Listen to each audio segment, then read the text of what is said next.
Justin Jones spent over a decade Ready? working with communities most affected by HIV. I've had the privilege to work with Justin on the CHLA board, and I have to say, he's inspired me in my own career in ways that I still have yet to understand.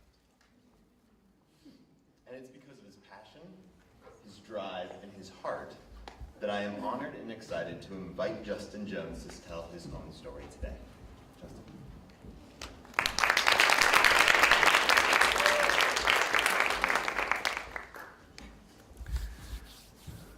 Warning. Warning, actually. Warning, the following story may not be suitable for all audiences. It contains frank references to man-on-man sexuality, drug use, and the worst of all public health evils, cigarettes. So if you scandalize easily, I'll be perfectly fine if you excuse yourself now for a smoke break. But without further ado, I am Big Blue. So it's July 3rd, 2002. I'm 23 years old. I'm wearing blue shoes, blue jeans, a blue shirt, and I have a little blue bag. I'm a crystal methamphetamine addict. I've got about 1.5 years left in my active addiction.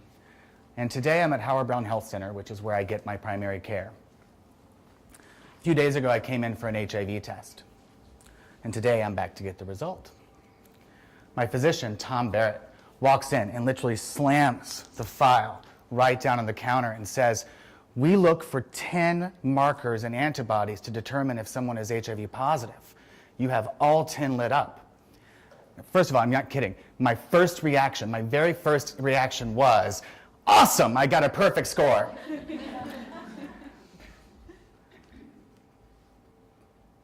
But then it sank in. What he really said, what he really meant, is that I'm HIV positive. And I begin to cry. I call my friend Anne. I can't imagine being on public transit right now, being around all those people. Anne, for better or for worse, has helped a number of our friends go through this very same transition. And I know she'll be supportive, and she agrees to come pick me up. My doctor tells me that I can stay in the examination room until she gets there if I want. And he leaves. He has other patients to take care of. I look around the room. I see no solace. I see no comfort. I see sterility. I see the harshness of the lighting. I see my future. And I can't handle it. So I decide to wait for Anne on the sidewalk. As I leave the air-conditioned environs of Howard Brown Health Center, mind you, Chicago summers, people think of the winters. Chicago summers are terrible too. It is 93 degrees outside, and it's 85% humidity. I went and checked the weather data for that day, for the story. And as I exit, I confront a wall of mug. I couldn't figure out what the noun form of muggy is, so I'm just going to call it mug. It's as if Gaia herself set up a day to actively make my day worse than it already was. But I situate myself under 2 shade trees, take out my cigarettes, light the first of many I'm going to smoke before Anne arrives, and I begin to pace. I begin to pace and smoke and smoke and pace. I stare into the blankness of the sidewalk below, asking all these questions to which the sidewalk had no answers. How am I going to deal with this? What am I going to do now? Who is going to love me now? Why did this happen? One word comes to mind: Tina. Tina is slang for crystal methamphetamine. You know, it's a wretched drug. I in no way encourage anyone to initiate, continue, or return to a relationship with that bitch, because it's really, really that bad. But here's the thing. You don't wake up one morning and go, today on my to-do list is to become an addict. At some point, that drug had to be awesome, or you would not have continued using it. And so it was in the year 2000. I'm 21 years old. I've recently been introduced to Tina. Quite accidentally. This actually can happen. You can be so drunk that somebody offers you a bump of cocaine, and you think it's that, and it's Tina. And that began a love-hate affair that dominated a great deal of the next 4 years of my life. But in the beginning, it was fabulous. See, growing up gay in the South is different for everyone. But for me, it was really, really a difficult experience. I felt bottled up all the time. I had a huge amount of self-hatred. I actually thought of myself as ugly inside and out. And at 21 years old, my self-image really isn't all that different. There's another thing about me growing up, though. The one thing that everyone seemed to actually accept me for was the fact that I was a singer. Music has poured through me in a way that I cannot describe my entire life. And when I say my entire life, I mean it. My parents claim that I started mimicking sounds off the radio when I was a year old. I got on stage for the first time when I was 3 years old to sing a song. It's a different story, ask me sometime. But when I hear music with a decent beat, unconsciously, my hips will start moving. And I'll talk to you. I won't even realize I'm doing it until somebody says I'm bouncing around. But the thing is, I'm so self-conscious that I won't go on the dance floor unless I'm really messed up on usually alcohol at this point in my life, 21 years old. But then Tina comes, and she gives me permission to feel fabulous and to get on the dance floor and dance for the sheer joy of life, to dance with reckless abandon. I once danced with such reckless abandon. I was also in ecstasy this particular night. I was doing this sort of triple sow cow, raver boy move with a glow stick, and then bam. If you've never used a glow stick, it has a little hook on the end for people that want to hang it on a piercing or something. I ensnared that in a drag queen's wig.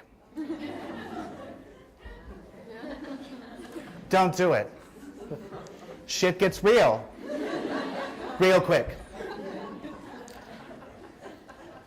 But my point is, even when shit gets real, I dance for the pure joy of it. And one night I'm at a circuit party. Circuit parties, for those who don't know, are basically raves for gays. And I look across the room, and there's the most beautiful boy. About my height, about my age, muscular, but not too muscular. Olive skin, almond-shaped eyes that I would learn are chestnut brown, and the cutest little smile that would just melt your heart. He's dancing by himself. I'm confused. Frankly, I'm not shocked when I'm dancing by myself. I go ahead and I keep on dancing anyway. But I'm really confused as to why this boy is dancing by himself. But I don't think much about it. I just go ahead and keep on dancing. And then at one point, I turn and I realize he's smiling at me. He's smiling at me. And then he's dancing towards me. And I think to myself, oh my gosh, what's going on? All these big, buff, beautiful boys all around me, and he's chosen me. I don't understand it, but I'm not going to question it either. And for the rest of the night, we were completely inseparable. We danced, we laughed, we embraced, we kissed. It was amazing. But the party ended. We said our goodbyes and we parted ways. Some time passes. It's now 2001. I'm 22 years old. I'm now fully enmeshed in my Tina addiction. And I'm at a party. At this point, I'm not really dancing for the joy of it anymore. It's kind of a pro forma activity at this point, honestly. Just because I'm high, I'm supposed to dance. But I'm not enjoying it. One night, though, I look across the dance floor, there he is. And he smiles at me. He smiles that kind of smile that you normally reserve for when your best friend walks in the room. And we dance towards each other, and we embrace and we kiss, and it's like no time has passed at all. And then he whispers in my ear, I need to tell you something. And so we get off the dance floor, and he says, I came out. Well, that's wonderful. Congratulations. Yes. What I need to tell you is I came out because of you. That night I met you, you were filled with such joy, such lust for life. And I wanted a piece of that. I realized after I went home that morning, after the party, that I was living a lie. I was living bottled up. And that I wanted to let myself free. And so I had to come out. I was dumbstruck. And all I could eke out of my mouth was, thank you. And we kissed. And we kept on dancing.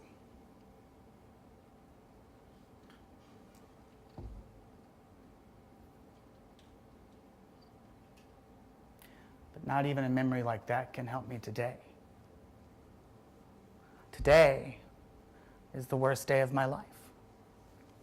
And as I pace and smoke and pace, I hear a strange sound coming from the distance. And finally I turn to see what it is.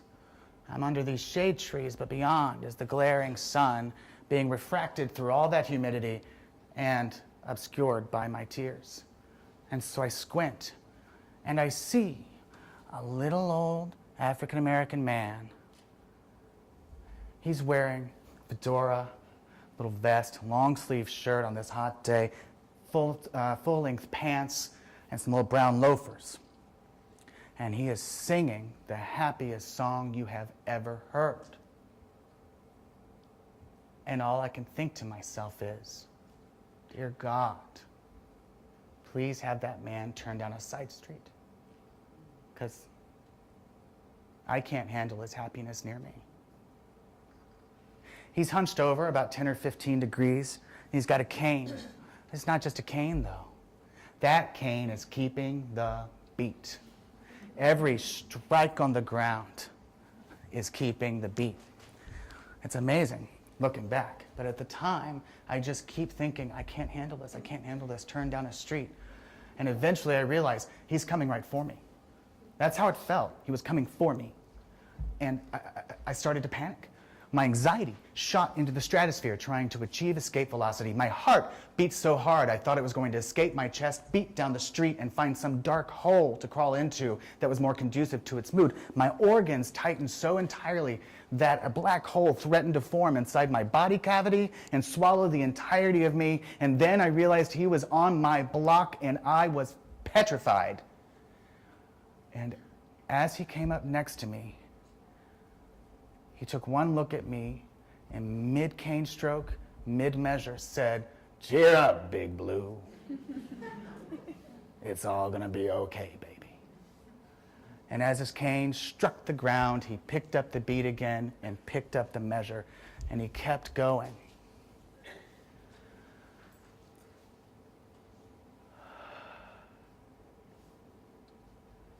As I listened to him fade into the distance, for a moment, I really believed it.